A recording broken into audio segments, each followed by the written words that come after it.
আমি যখন এসএসসি পরীক্ষা দিই, আমার পুরো উপজেলা থেকে আমি যখন কলেজে ভর্তি হই, তখন একজন কর্মকর্তাও ছিল না যে আমার কাগজটা সত্যায়িত করে দিবেন।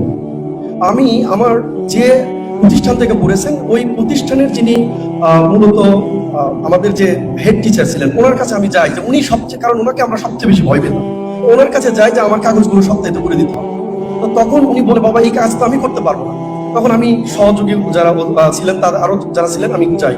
তখন তারা আমাকে বলে, আমরা এইখানে এই প্রতিষ্ঠানের কেউ নেই যে তোমার এই কাগজটা সত্যায়িত করে দিতে পারে। আমি বললাম, তাহলে স্যার আমি যে আমাকে কালকে আমার কলেজে ভর্তি হতে হবে, এই কাগজটা সত্যায়িত কে করে দিতে পারে? বলে, এই কাগজটা সত্যায়িত করে দিতে পারেন এই উপজেলাতে 2 থেকে 3 জন মানুষ। আমি বললাম, তারা কারা? ওনারা তখন আমাকে বললেন, উপজেলার যিনি ইউনো আছেন উনি করে দিতে পারেন, অথবা ভেটেরিনারিতে যারা আছেন ওখানে উপজেলাতে, তারা এই কাজটা করে দিতে পারেন। আমি উপজেলাতে যাই এবং উপজেলাতে যাওয়ার পরবর্তী সময়ে আমার ওখানে 2 থেকে 3 ঘন্টা অপেক্ষা করার পরে আমি আমার কাগজটা সত্যায়িত করতে সক্ষম হই।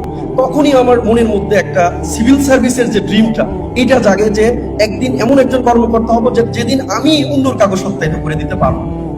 মাঝখানে কলেজে ভর্তি হওয়ার পরে আমার বিপত্তি বাজে, আমার দরিদ্র পিতামাতা আমার পড়াশোনার খরচ চালাতে ব্যর্থ হয়। তখন আমি একটা কোম্পানিতে চাকরি নিই। কোম্পানিতে কাজ করার পরিপ্রেক্ষিতে আমার পড়াশোনা প্রায় বন্ধ হয়ে যায়। একটা পর্যায়ে আমি মেসের যে খাবারের টাকা, এটা দিতে পারি না। ছোট ভাইরা সবাই মিলে পরামর্শ করে আমার খাবার বন্ধ করে দেয়। তখন হতাশা, দুঃখ, কষ্টে পড়াশোনা বাদ দিয়ে চলে যায় বাড়িতে। নিজের মেসের যে মানে যত আসবাবপত্র ছিল সবকিছু বিক্রি করে দিই। ঢাকাতে এসে একটা সিকিউরিটি কোম্পানিতে চাকরি করি 4,000 টাকা, এবং 4 মাস আমি সিকিউরিটি কোম্পানিতে চাকরি করার পরে আমার মনে হয়েছে যে পড়াশোনাটা বাদ দিয়েছি, ভালো করেছি, অন্তত কিছু টাকা পাচ্ছি চাকরি করার জন্য। তখন আমার এক বন্ধু ঢাকাতে আসেন কোচিং করার জন্য, সে বিশ্ববিদ্যালয় ভর্তি পরীক্ষা দিবেন।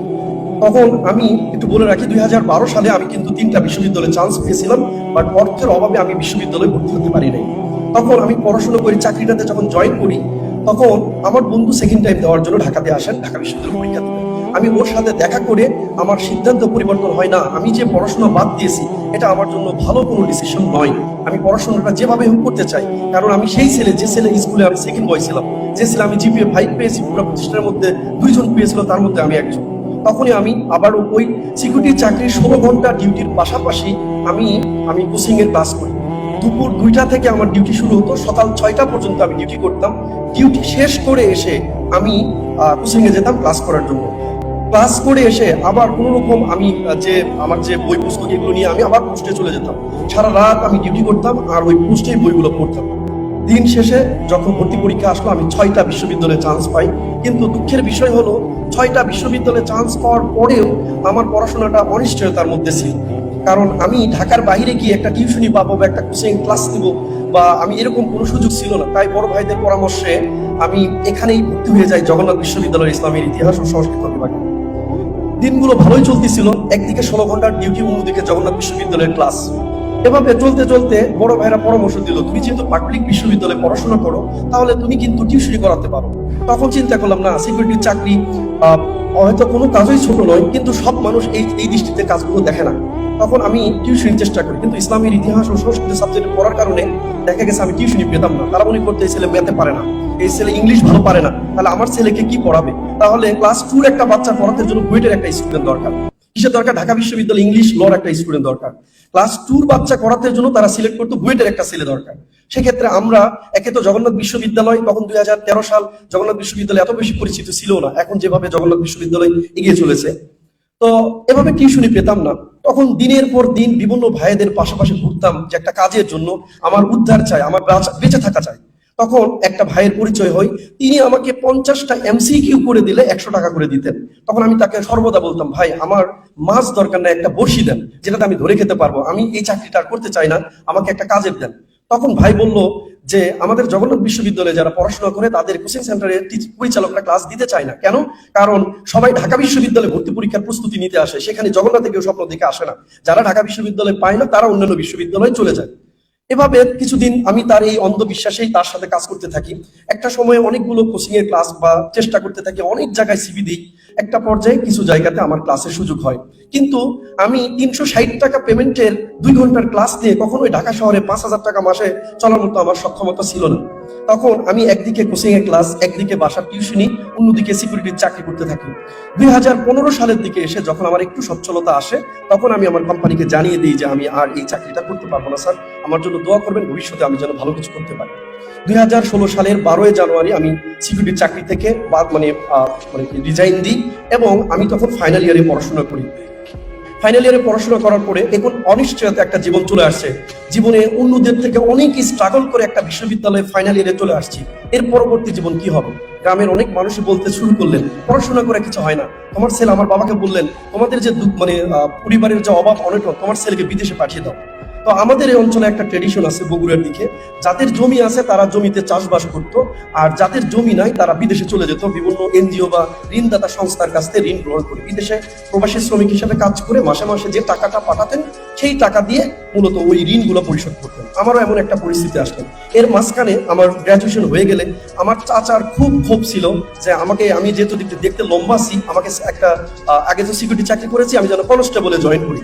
তো উনি ইউনো অফিসে চাকরি করেন, আরো ঊর্ধ্বতন কর্মকর্তাদের ধরে তিনি বলেছেন, তুমি কনস্টেবলে দাঁড়াও এবং আমরা তোমার ব্যবস্থা করি। আমি বললাম যে না, কনস্টেবল না, আমি জীবনে অনেক কষ্ট করেছি, অনেক তুচ্ছ তাচ্ছিল্যের শিকার হয়েছি জীবনের জন্য, এমন একটা কাজ করব যে কাজটা আমার জীবনে একটা সম্মানজনক কাজ হিসাবে হবে, সর্বজনীন একটা গ্রহণযোগ্যতা আসবে আর কি। এভাবে চলতে থাকে। চাচা আমার সাথে সম্পর্ক রাখে না, বছর 6 মাসে আমার সাথে কখনো কথাও বলে না। এভাবে চলতে থাকে। 2017-তে আমার গ্রাজুয়েশন হয় এবং 18-তে আমি যখন মাস্টার্স করি, তখনই দেখি আমার 2টা বড় ভাই আমার সাথে কোচিং এ ক্লাস নেয়। তো তারা হচ্ছে ওরাকলে ফার্মগেট শাখায় ক্লাস করতে আসে। আমি কৌতূহল বশত একদিন তাদের সাথে আসি। এখানে উপবিষ্ট আছেন মেহেদী হাসান স্যার, উনি তখন ওই সেমিনার ক্লাসটা নিচ্ছিলেন। ওই প্রথম আমি ওই সেমিনার ক্লাসটা দেখার পরে আমার মনে হয়েছে this is the right platform. আমার জন্য সবচেয়ে ভালো প্ল্যাটফর্ম হচ্ছে এটাই, যে বাংলাদেশ সিভিল সার্ভিসে পরীক্ষা দেওয়া। এরপরে 19 সালে বড় ভাইদের সাথে অল্প অল্প করে আমি পরীক্ষা প্রিপারেশন নিতে শুরু করি, কিন্তু এর মাঝখানে আমার একটা বই বের হয় মিহির জিকে। তো আমি ওই বইটা পাবলিশ করলে, বড় বইটা পাবলিশ করার চেষ্টা করি, কিন্তু কোনোভাবে পাবলিশ করতে পারি না, কারণ 2020 সালে করোনা ভাইরাস চলে আসে। এরপর আমি বাড়ি চলে যাই। বাড়ি যাওয়ার পরে, আসার পরে আমি ওই বইটা প্রকাশ করি এবং তারপরে চেষ্টা করি যে না, যেভাবেই হোক আমি এর মাঝখানে একটু বলে রাখি, এর মাঝখানে আমি কিন্তু ওরাকলে ক্লাসও নিয়েছি, যেমন গাইবান্ধা শাখায়, পাবনা শাখায়, এগুলোতে আরো অন্যান্য বিসিএস কোচিং এবং অ্যাডমিশনে ক্লাস নিয়েছি। আমার কাছে একটা রিয়েলাইজেশন কাজ করেছে, কাউকে ক্যাডার বানানোর চেয়ে নিজে ক্যাডার হওয়াটা বেশি আনন্দের। কারণ দিন শেষে এটা কেউ মনে রাখে না, কারণ আজকে যে ছেলেটা আমার ক্লাস করতেছে, সম্মান প্রদর্শন করতেছে, কাল সে একটা ভালো জায়গায় যাওয়ার পরে আমাকে দেখলো সাইড দিয়ে চলে যাবে। তা আমার নিজের একটা ব্যক্তি অভিমত এটা, যে ক্যাডার বানানোর চেয়ে নিজের ক্যাডার হওয়াটা অনেক বেশি আনন্দের। তখনই আমি সিদ্ধান্ত নিই, না, আমি ক্যাডার বানাবো না, আমি ক্যাডার হতে চাই। সকল কোচিং সেন্টার ছেড়ে দিলাম, ক্লাস নেওয়া শুধু বইটা লেখার পরে রাখলাম। এবং 2021 সালে আমি প্রথম সিদ্ধান্ত নিলাম যে যেহেতু আমি সাধারণ জ্ঞানের টিচার, তো সাধারণ জ্ঞানে 70 মার্কস আছে, তো আমি বাকিটা যদি চেষ্টা করি তাহলে হয়ে যাবে। এবং ফাইনালি 43তম বিসিএস প্রিলিমিনারিতে আমি পরীক্ষা দিই এবং 120-এর মতো আমার প্রিলিমিনারিতে থাকে। এবং যথারীতি আমাদের সাথে প্রায় 20 জনের মতো প্রিলি দিয়েছিল, আমার গ্রুপ করে পড়তাম, তো 2 থেকে 3 জন আমরা প্রিলি পাস করি, বাকিগুলো চলে যায়। এরপরে প্রিলি অনেক কষ্ট করে পাস করলাম, কারণ জিকে পারি তার জন্য, বাট অন্য সাবজেক্ট তো পারি না। এমনিতে নর্মাল সাবজেক্টে পড়েছি, আর 2 নম্বর সাধারণ জ্ঞানের টিচার, ম্যাথের বা ইংলিশের হলে ভালো হতো, তো ইংরেজি এগুলো পারি না। তখন সব বাদ দিয়ে ইংরেজি, ম্যাথ এগুলো স্টাডি করা শুরু করলাম। এবং যখন বিসিএস এর রিটেন পরীক্ষা দিলাম, দেওয়ার পর আমার স্বপ্নই ছিল না যে আমি লিখিত পরীক্ষায় পাস করবো বোধ ক্যাডারে। রেজাল্ট দেখার পরে দেখি যে আমি বোধ ক্যাডারে পাস করেছি। এরপরে ভাইবা আসলো, আসার পরে আমি, উজ্জ্বল ভাই ছিল ফার্মগেটে, ওনাকে বললাম ভাই আমি একটু ভাইবা দিতে চাই। তো বললো হ্যাঁ, আমাদের তো এখানে ভাইবা হয় না, নীলক্ষেত শাখায় ভাইবা হয়। তো আমি তখন নীলক্ষেত শাখায়, রনি ভাই ছিলেন, এখানে যোগাযোগ করলাম। উনি আমাকে প্রথম, আমার যে এত ক্লাস নিয়েছি, তারপরে যে সমরচন্দ্র পাল স্যার ছিলেন, আজকে স্যার নেই, তো উনি আমার ভাইবা নিয়েছিলেন।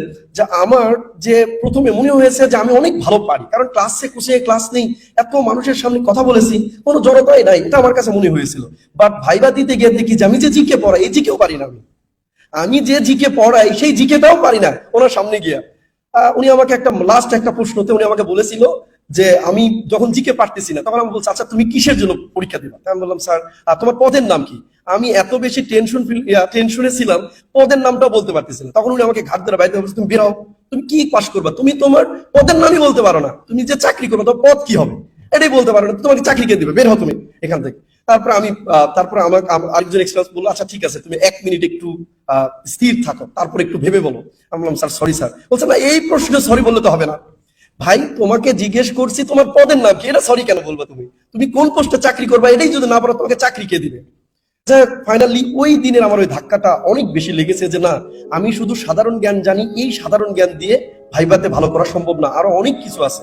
ম্যানার শিখতে হয়, ইটিকেট শিখতে হয়, যে মানে একটা রোমে প্রবেশ করবো কিভাবে যেতে হবে, সবকিছু শিখতে হয়। যাক, ফাইনালি পরবর্তী ভাইভাটাতে তো আমার কাছে এটা মনে হয়েছে, যখন আমি কে আলী আজম স্যার বিজ্ঞ সদস্য, মাননীয় বিজ্ঞ সদস্য কে আলী আজম স্যারের বোর্ডে আমি ভাইবা দিই, এবং আমার ভাইবা বোর্ড থেকে 3 থেকে 4 জন বেশি ক্যাডার হয়েছে, বাকিগুলো হয়ই নাই।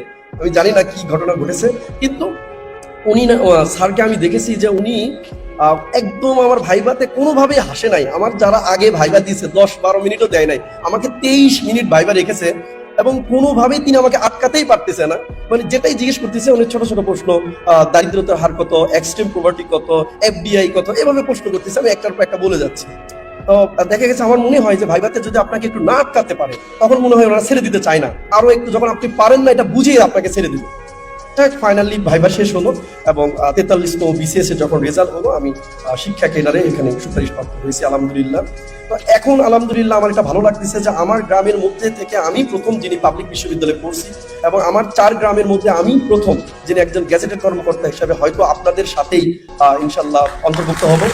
তো আমার এই স্বপ্ন যাত্রায় একটা পরিশ্রম, একটা নিরাপত্তা প্রহরী থেকে এই যে আজকে সিভিল সার্ভিসের মতো জায়গাতে ক্যাডার হিসাবে সুপারিশপ্রাপ্ত হয়েছি, সত্যি কথায় বলতেই যে এরকম লাখে একজন মানুষ, 2জন মানুষ এরকম উঠে আসে আমার মনে হয়। তো আমি এই জায়গা থেকে আমার যারা সঙ্গী ছিলেন, সাথী ছিলেন, কষ্ট করেছেন, অনেকে হয়তো ইয়ে করতে পারে নাই, যারা আমাকে বিভিন্নভাবে সহযোগিতা করেছে আমার এই চলার পথে, সবার জন্য আমার অনেক অনেক কৃতজ্ঞতা এবং ভালোবাসা, এবং একই সাথে ওরাকল বিসিএস এর জন্য ভালোবাসা এবং অনেক অনেক অভিনন্দন থাকলো। সবাই আমার জন্য দোয়া করবেন, যাতে ক্যাডার সার্ভিসে আমি আমার সর্বোচ্চ দিয়ে দেশ এবং মানুষের সেবা করতে পারি। আমি যে কষ্টের জায়গা থেকে উঠে আসছি, ওই জায়গাগুলোতে যেন অন্যকে সহযোগিতা করতে পারি। আসসালামু আলাইকুম ওয়া রাহমাতুল্লাহি ওয়া বারাকাতুহু।